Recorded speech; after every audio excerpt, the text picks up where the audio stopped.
Can you notice the difference between the shot that you're looking at right now and this shot now that I've changed some adjustments on the camera?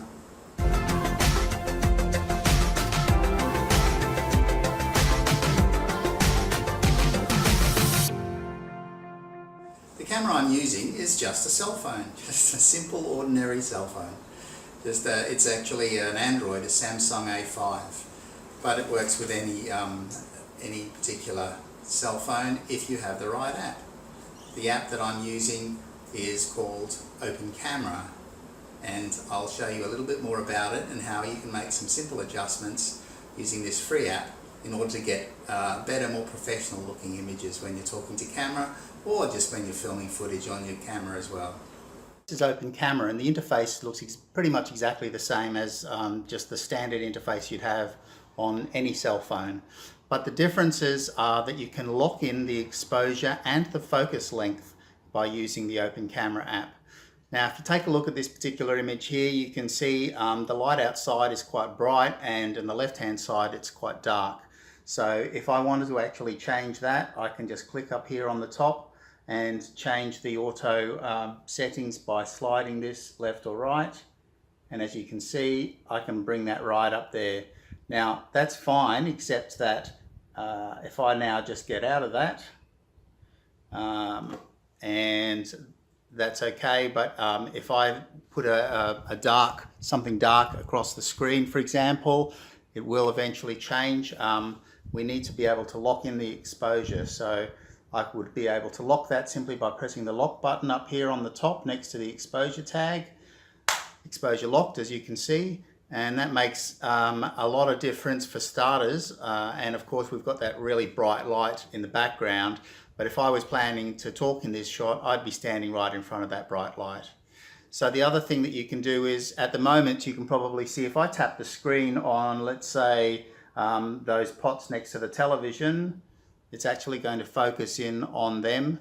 But if I put my hand up here in front of it, it's going to change the focus length. You can see that's not very clear at the moment unless I tap the screen, and all of a sudden my hand becomes clear and you can see the background becomes out of focus a little bit. If I tap my hand away and tap the screen again accidentally or on purpose, it will refocus back on the other one. Now, if I want to be able to talk as I just did at the beginning of this video, what you need to do is be able to lock in that focus. So, for example, if I want the focus to be only a short distance away, like where my hand is, for example, I'm just going to go up here, click on the three dots, and then you'll see I've got no flash there, or I can actually turn on the camera's flash, and that could act as a light to provide some light on my face if I wanted to talk. So if I actually click on that, see how the light changed there? That's because the flash is now acting as a floodlight on my face. So I'm going to turn that off though, just going to click back over here. Now the other thing you can do then, which is quite important, is what's underneath those two buttons. This A over here stands for autofocus.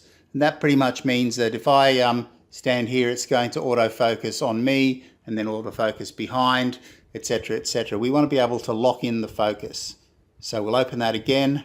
This time we're going to go to, we could actually click on the infinity sign, in which case it would autofocus outwards and my hand would be fairly blurry, as you can see. We can then go to macro, in which case my hand is fairly clear, but not quite as clear as it could be. If I actually clicked on it, it would then clear even further. What we want to do is be able to lock in this particular focal length. So I decide on the focal length that I want. In the case of my hand, I'm just going to go back to auto. Then I'm going to click on my hand to make sure that's where I want the focal length. And then without moving my hand, click on the three dots again and hit the padlock. Now I've got, if I put my hand back in front of it, you'll see my hand is still fairly much in focus. Now when I take my hand away, the blur is still there. Notice how the pictures up the top of the screen there are quite blurry. So if you're walking into shot, you'll be able to have your face in focus while the background is quite blurry. Two great features on this particular app. There's a whole lot more we could talk about. If you go into settings, for example, we have a look here. You've got face detection, which will enable to focus on the face. If I turn that on, obviously we'd get face detection there. A lot of these things are the same in the normal default apps you get on your cell phone, but there are others which obviously are not available. So we've got a timer option, which is pretty standard. A burst mode if we wanted to take a heap of photos one after the other. Burst mode, of course. As you can see, it says delay, if any, between taking photos and burst shots, so you can actually change the amount of time between photos. Then if we scroll down, we'll skip over a couple of these. You've got photo settings and video settings, which you can adjust. On the video settings, so you can see you've got things like the video resolution, which you can change. If I click on that one, this goes all the way from 1080p, which I've got here on my camera, all the way down to much smaller ones. But if you've got a camera that's 4K on your cell phone, then of course you're going to have the 4K option to film on this particular setup. So I'll cancel out of that. Your frame rate, I always set my frame rate for where I live as 25 frames a second. I find that's pretty standard here in Australia. In other places you might like 30 frames a second.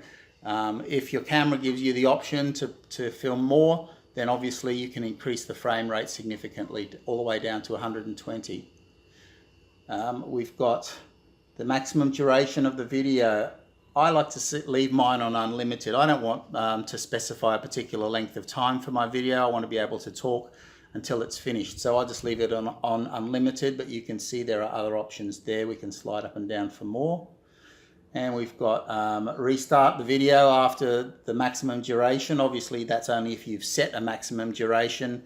You maybe want to have your films cut into short increments for some reason, just to make for manageability perhaps. You can specify the maximum file size of your video, restart on the maximum file size. Again, once it hits a particular size, it'll stop and then you can restart again. In record audio, I've got that on, of course.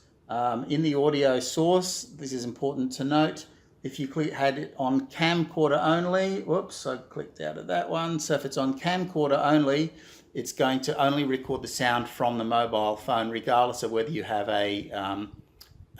like a lapel mic, for example, plugged into your cell phone. External, if present. So again, if you had a lapel mic, it would only record from that. The easiest thing to do is to put it on the default audio source.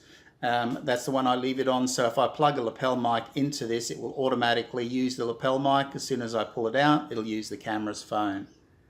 And there are various other things, and we can mess around with those down there, including more options. If I just go back, you can see there are more camera settings down here. I won't even bother going through all of these, but there's quite a lot to choose from, and you can have a mess around with those. So if you want to try Open Camera, just click the link that's down in the description and you'll be able to download it as well on your phone and see if you like it for taking video and photos, of course. I didn't mention photos, but there are a lot of settings that you can adjust with and fiddle with around to get better photos for Facebook or other social media. So I hope you enjoyed this video, and if you did, I'd love a comment, would be fantastic, and of course a thumbs up as well. If you haven't subscribed to my channel, then whack that subscribe button on down so that you can be part of our community here on Aussie Marks Videos and see any future videos that come up as I produce more videos on drone and tutorial subjects. Thanks very much for watching. Take care. Bye.